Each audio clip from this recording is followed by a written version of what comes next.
My name's Mario. This is one of my favourite cars. It's a 1940 Cadillac.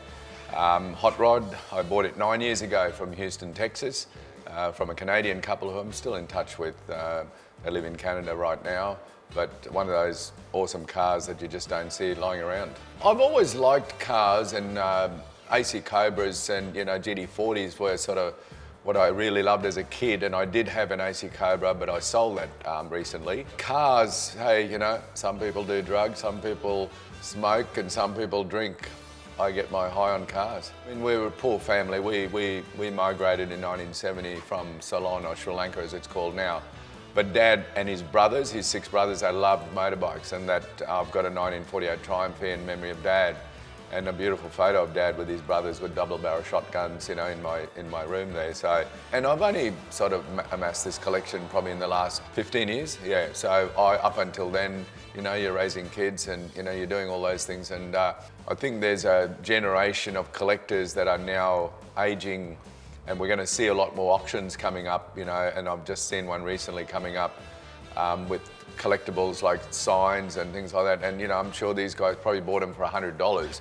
They're now like $10,000, So when Hogsworth closed down, I thought, hey, there's a bit more stuff I can put in my shed. So I managed to get their neon sign. I got the 1959 Cadillac bar, a full-size surf boat, which is hanging on one of my beams there.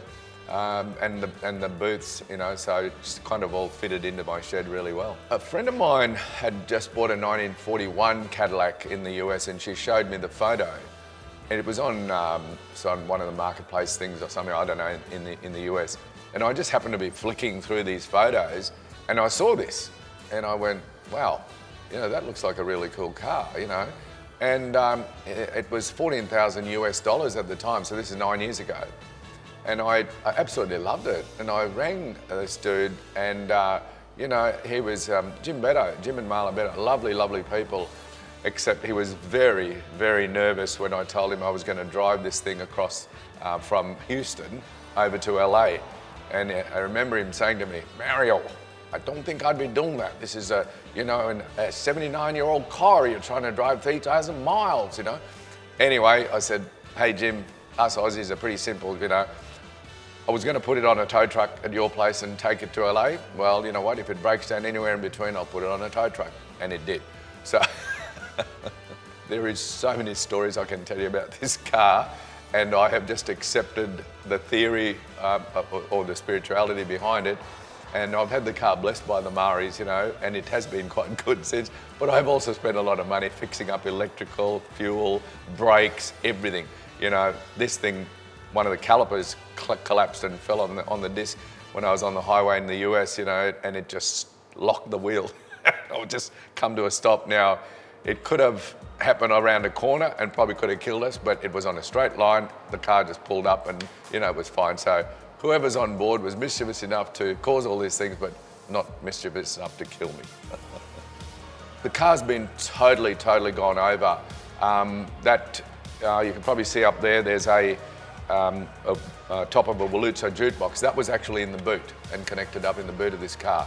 Now it's got a air compressor for the airbags, so this is on airbags. So Charlie from Fakes' Garage, Charlie and Rhea, he did all the airbags for me, fixed up all the brakes, everything. The electrical work was done somewhere else. The car's been totally rewired.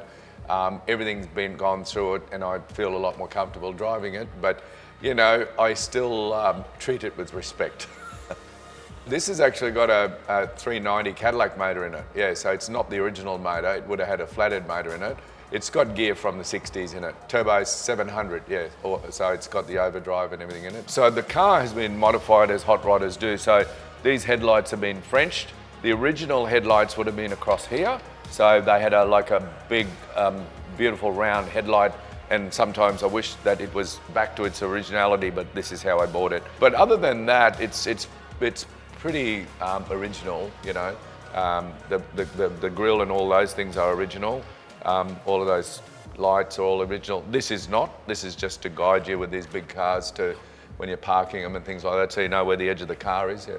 I believe the body itself is like a Pontiac Maroon. But the guards have got that chameleon paint. I believe it's like $1,000 a litre or something like that for this paint. So it shows golds and purples depending which way you look at it from the angles you look at it. There's a mural that was painted on there again when Charlie did the airbags for me. One of his painters did the mural of the Mexican on the boot, yes. This thing here is for your flags. You have all the flags in there, the Mexican, American flags on there. Inside I've got a magnetic, there's a pipe for your pipe in there. There's a few different things. That's a cool Fulton visor that, you know, getting very rare now to get those original visors. But, you know, you do all these things to look cool, but they're uncomfortable because you've got to sit like this to drive. It drives okay. It drives okay. You know, it's got power steering, all of those things. So everything's been modernised on it for that purpose. So it certainly drives well, and the airbags, you know, make a little bit cool and gangster about it. Yeah. Many a time, Shelley and I have spent on a tow truck with this car coming home. Yeah, but that's old cars. One of the coolest things I did with this car was I went to Yamba for the Hot Rod Run, and I think that's in October and November this year. And one of the coolest things that the event organisers did was they had everyone in their cars, and they drove through a nursing home. And you know what was one of the best things I've ever done in this car? When we drove through, there was all the nursing home residents were outside, and their eyes just lit up when they saw all these old cars going through. That just makes my day when I make some old people, you know, happy to see the old cars and rejuvenate memories for them. It's like I focus on the last 10 to 15 years of my active life that I have left, and I want to enjoy it. I want to, you know, accumulate the things I love and hang around the people I love, and you know, travel the world, and that's what I want to do. And like me, at some point, you know, I'll start to move all of this stuff on, and you know, all the old cars I have, I say to people, you don't own this stuff. Like, here's an 80-year-old car, you know, that's an 80-year-old car. You don't own these things. You're the custodian for a little while, and then you hand it over to someone else. And that's how I think you've got to look at these vehicles. You're just the custodian. They're a beautiful old thing. You can never claim ownership over them.